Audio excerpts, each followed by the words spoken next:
सब लोग संविधान की बात कर रहे हैं और सब संविधान पे माथा टेक रहे हैं, बाबा साहब पर माथा टेक रहे हैं। हम छत्तीसगढ़ में दो चीज अभी चाह रहे हैं और यह संदेश बहुत अच्छी बात है कि राजनांदगांव के माध्यम से बाहर जा रही है। अभी हम 4 साढ़े 4 बजे डॉक्टर रमन सिंह जी से जनजाति हमारे शासकीय सेवक संघ के नेतृत्व में मिलने जा रहे हैं।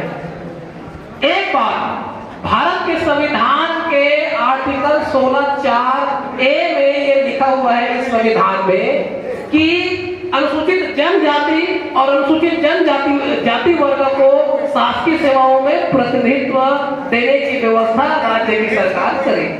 अर्थात शासकीय सेवा के पदों में पदोन्नति में आरक्षण देने की बात कही। हमारे जनजाति समुदाय, हमारे अनुसूचित जाति समुदाय के लोगों ने कोर्ट कचहरी से केस जीत गए, लेकिन अभी हमारे राज्य सरकार के टेबल में हमारे जनजाति वर्ग के शासकीय सेवाओं को आरक्षण देने की मांग वाला जो ड्राफ्ट है वो पड़ा हुआ है। शायद हमारे माननीय मुख्यमंत्री जी उस पर निर्णय नहीं लिए हैं।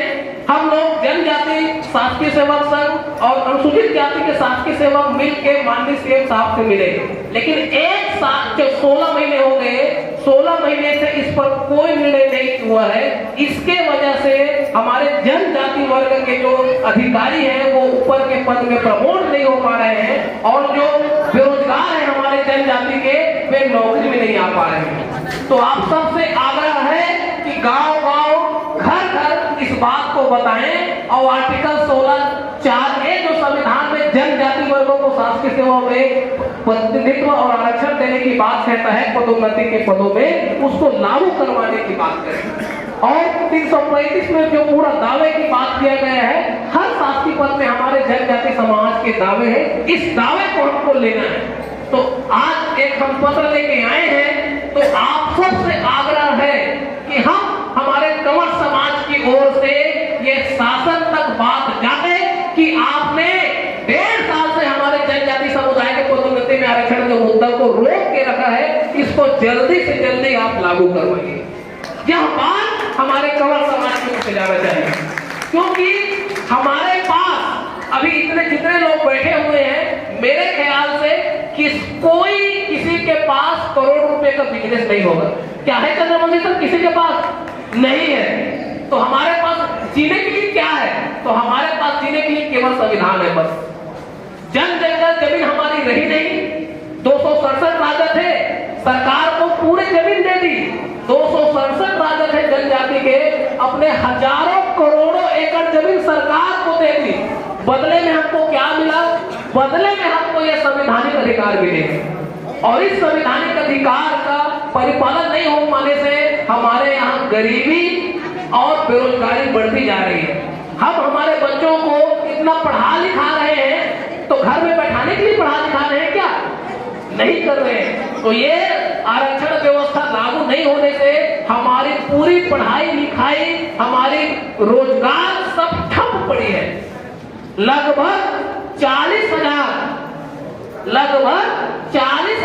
केवल जनजाति के, मैं अनुसूचित जाति की बात नहीं कर रहा हूँ, केवल जनजाति के 40,000 पद में गैर जनजाति वर्ग के लोग बैठ गए इस 6 साल।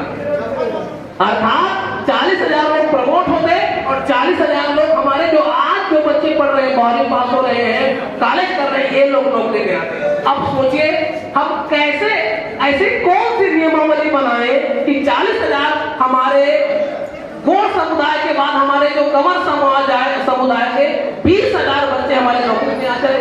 क्या ऐसी व्यवस्था हम लोग कर पाने में सक्षम होते हैं? बिल्कुल सक्षम होना है।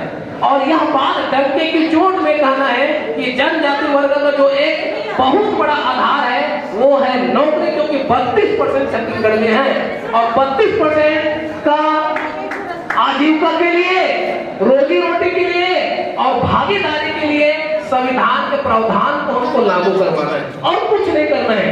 हम ये नहीं बोल रहे हैं कि एक कंवर परिवार को 10-10 एकड़ जमीन दे दो।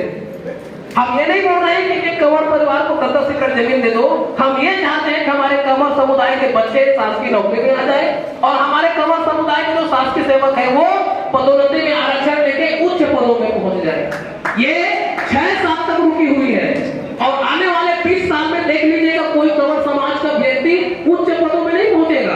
क्योंकि हमारे पद अभी रोक दिए गए हैं। ये हुई नौकरी पेशे